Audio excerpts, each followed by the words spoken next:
Roma 5 ayat yang pertama sampai yang ke-11. Judul perikop di atas, hasil pembenaran. Sebab itu, kita yang dibenarkan karena iman, kita hidup dalam damai sejahtera dengan Allah oleh karena Tuhan kita Yesus Kristus. Ayat yang kedua, oleh Dia kita juga beroleh jalan masuk oleh iman kepada kasih karunia ini. Di dalam kasih karunia ini kita berdiri dan kita bermegah dalam pengharapan akan menerima kemuliaan Allah. Ayat yang ketiga, bukan hanya itu saja, kita malah bermegah juga dalam kesengsaraan kita, karena kita tahu bahwa kesengsaraan itu menimbulkan ketekunan. Ayat yang keempat, dan ketekunan menimbulkan tahan uji, dan tahan uji menimbulkan pengharapan.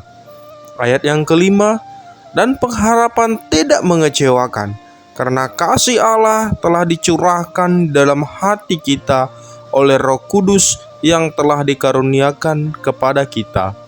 Ayat yang keenam, karena waktu kita masih lemah, Kristus telah mati untuk kita, orang-orang durhaka, pada waktu yang ditentukan oleh Allah.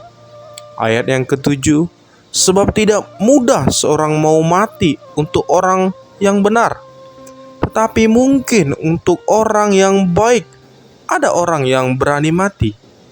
Ayat yang kedelapan, akan tetapi Allah menunjukkan kasih-Nya kepada kita, oleh karena Kristus telah mati untuk kita ketika kita masih berdosa. Ayat yang ke-9, lebih-lebih karena kita sekarang telah dibenarkan oleh darah-Nya, kita pasti akan diselamatkan dari murka Allah.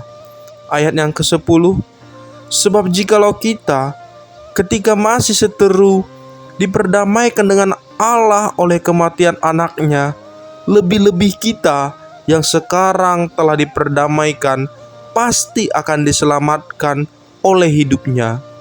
Ayat yang ke-11, dan bukan hanya itu saja, kita malah bermegah dalam Allah oleh Yesus Kristus Tuhan kita, sebab oleh Dia kita telah menerima pendamaian itu.